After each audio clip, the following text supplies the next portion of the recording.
Oh, man. Unrelated to this tournament, guys, a small little shout out to my two favorite Protoss players. Both Parting and Crank are streaming right now, so if you want to take a small break from this tournament and you're a little bit bored or something, go check them out. Not a lot of times I get to gush about a Protoss streamer, but focusing on what is at hand, I think it's only Terrans and Zergs left at this point in the tournament. So spawning here in the top left corner of the map, in the loser's bracket, fighting for her life in that last spot for a qualifier, it's going to be Acer Scarlett. In the bottom right, as the red Terran, it's Kelazhur. Alright, Kelazhur is definitely the player we need to, I think, paint up a little bit in this series. A lot of you guys probably have not seen him before. Was he the one who... No, it was Intense one breaking out, right? But Kelazhur was part of it, so... Alright, I was going to give a reference there, but never mind, I mixed up my Terrans for a second. But Kelazhur's a guy we saw in Copa America.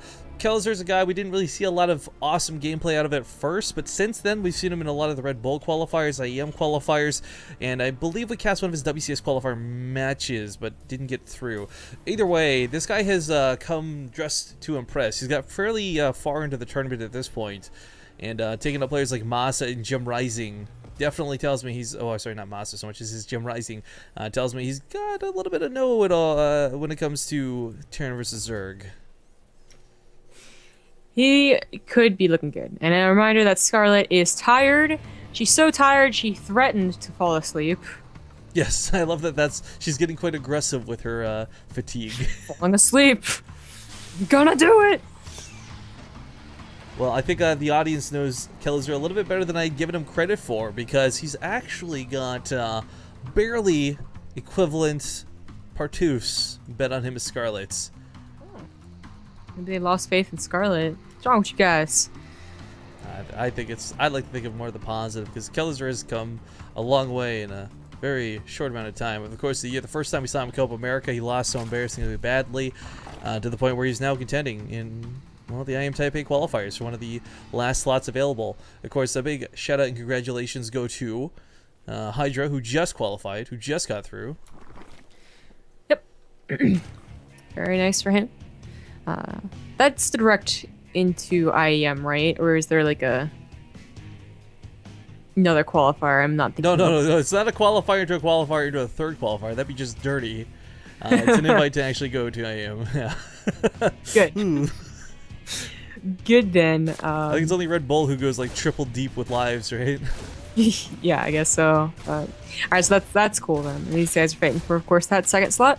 So at least more best of threes, including this one, although we are not sure about the last one being a best of three. Yeah, I don't know what the end of the losers bracket looks like. I would imagine it's probably another best of 5, but some tournaments end up having the losers bracket be just best of 3s to the sake of time. Because this is not one where you actually go up to the winner's match. It's not one where he has to now go fight against one of these guys, will have to go up and fight against, say, Hydra. No, he's already qualified, and whoever makes it through to the finals will qualify down here. The last match we'll have tonight is Xenocider versus one of the remaining players in the tournament. Polt, Violet, Scarlett, or Kelazhur.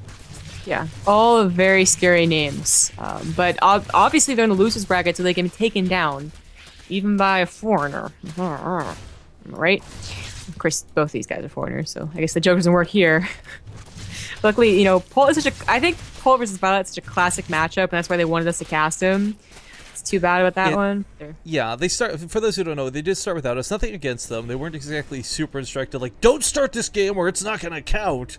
They just simply asked for them to wait. But they got a little bit antsy. They jumped the gun, and that's okay. It happens sometimes. We have a fantastic backup match, and I'm not even complaining about it because, quite frankly, when I was talking to Farside, I kind of wanted this one more. I think this one is a little bit more even footing, and he told me, well, we haven't seen Violet yet today, so we should probably do Violet just for that reason, if nothing else. Oh. Good reason. We got a Balias going down, but this is probably just for emergency Hellbats. This positioning is a little bit odd. Yeah, probably not going to be scanned, so maybe it is. Like, we only bring it up, right, because of that first game that we cast with Scarlett, where she went for a Ling all-in off of 3 bases. Yeah. Hallie's going to be on the front lines, so she's got to pull off trying to take those rocks down for just a moment to respond to this. Got to about half health. That's not too bad. She is already got her third base on the way. And this, we didn't really talk. Okay, sorry. Go ahead. She hasn't got an Evo chamber, so I'm thinking actually he's going to be very aggressive. Go ahead. Yeah, that's what I was gonna say. I wonder if this third is kind of leaning towards that fake. I mean, it's part of the big part of this map is it sucks taking a third no matter where you take it. The reason I thought it wasn't was because of how hard she was trying to tip down these rocks, but maybe this is more of a cause and effect thing. Either way, the Hellions are not going to be dealt with anytime soon, and, well, there's going to be an army completed shortly. Hellbat's going to make this push a lot scarier to deal with. She did sneak out a lot of banelings, though. Yeah, that's like 14. It's like a pinwheel, almost swastika shape with the banelings. Wow, could you not? That the wall's like not done, though. It looks like a running man. Okay, it's over. I guess kind of, yeah. If you, And it's over now. Yeah, we're past this. There's a scuffle going on inside Scarlett's natural, still trying to keep these Hellions at bay as the Banshee gets over here with that cloak. Queens are going to go down, but at the same time, the Banelings are running into that SCV line. There's not actually that many to kill. If she had like 2 Zerglings, it'd be way more effective than pure Banelings, but Kelazhur doesn't raise the depots, and now she's going to go straight for that main mineral line. That's where the juicy SCVs are. Waka into the SCVs! Okay, he splits. So I was going to say, did he not realize he's like attacking one of the Banelings with some of that? But okay, her clock tick, and she knows it as well. She's going to take out as many SCVs as possible. A total of 18 go down, leaving Kelazhur with, well, ironically, another 18 left over. But the biggest thing I think she did was she drove all this back. She was getting beaten to a pulp. The Queens died, the Cloaked Banshee was reigning supreme, and the Hellions were looking to turn into Hellbat shortly and put on a lot of pressure. But those Banelings got some decent damage off. They drove the entire army of Kelazhur back home, and now Scarlett's in a position where maybe she can fight round 2. Maybe. I definitely think she did enough damage to make up for that attack. You know, first time we saw her do that, no. This time, definitely. Yeah, definitely.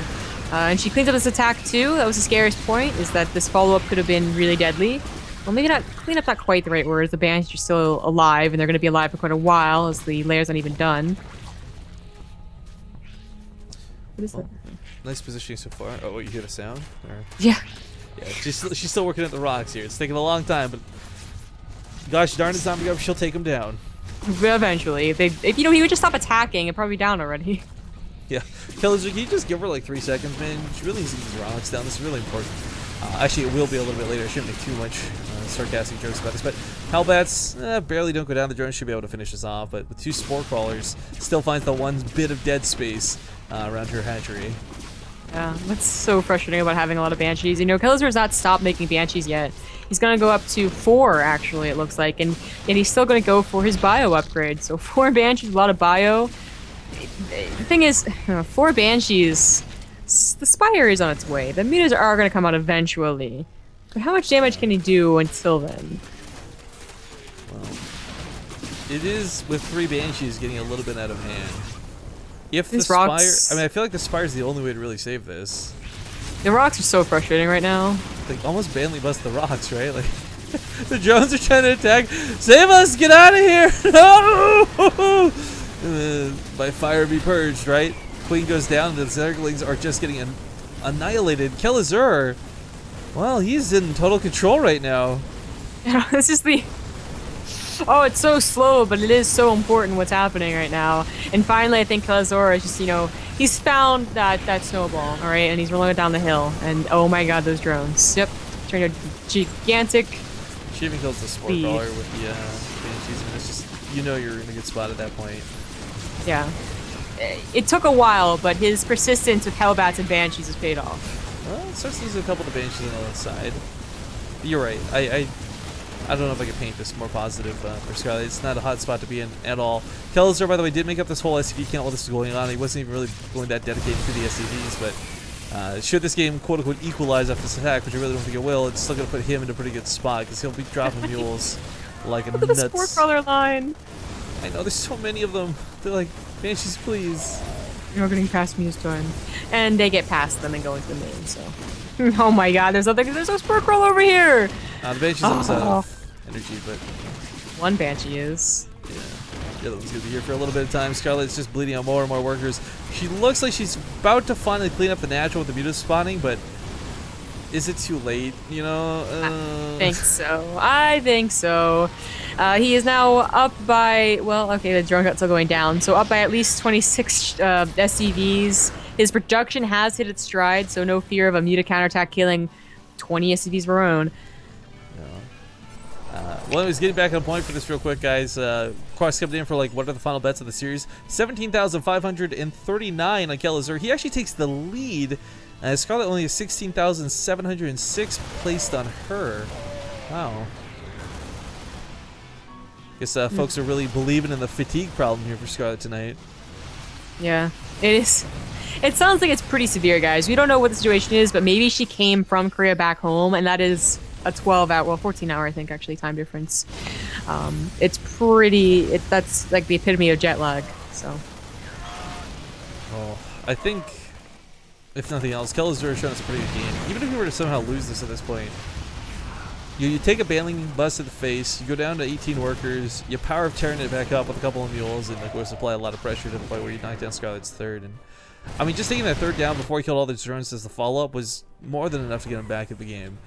But I kind of worry that we'll see him do what we see classically a lot of folks do, where you wait too long to go finish it off, you wait too long to give the follow-up attack, and give Scarlett too much breathing room to actually recover. Go full foreigner. Yeah, I know exactly what you're talking about. I didn't say it, but that's what I was thinking. I'm just kidding. I think we actually saw Polt almost do that earlier on today, so. Unless you count Polt as a foreigner nowadays, then I guess that's, you're still gonna like that joke. But I don't know, he'd have to give her a lot of time, and maybe short for like the gold base, was able to get away with it for 3 minutes. I don't know. I do not know. Does she have Baneling speed? No. Does she have upgrades? No. She's about to have +1 on the mutas. Turret's gonna snipe off one of the mutas. Not a second turret behind this, but Kelazhur's also mined out his natural so heavily. I didn't even realize just how much mules he must have been dropping this whole game for that to be already almost gone. But the Marine push coming, double the supply as far as army value goes. There's some Banelings on the way, and cheeky bro tactics sadly will not be available to Scarlett. Still Hellbats at the front lines, and this third base, well, if she defends too well at the natural, he's just gonna turn around and kill that third. Oh, the Muta's so far on top of the Marines, though. Oh my god. I just felt a huge disturbance in the force.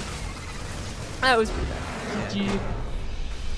Alright, folks. Kelazhur takes game number 1 in this best of 3. Don't get too excited, guys. Like I said, Kelazhur's good, but let's not forget, we're